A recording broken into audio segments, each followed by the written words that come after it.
Pagod ka ba at gusto mo nang sumuko sa buhay? Okay po ang magpahinga sa huwag kang susuko sa buhay. Nagsasakripisyo ka para sa mga taong minamahal mo. Nagbabanat ka ng buto, nagpupuyat ka, ibinibigay mo ang lahat-lahat, pati ang iyong sarili upang masuportahan mo ang mga taong minamahal mo.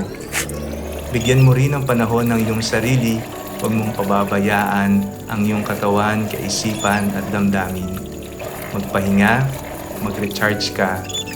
Sabi nga sa Isaiah chapter 40 verse 29, He gives power to the faint and strengthens the powerless.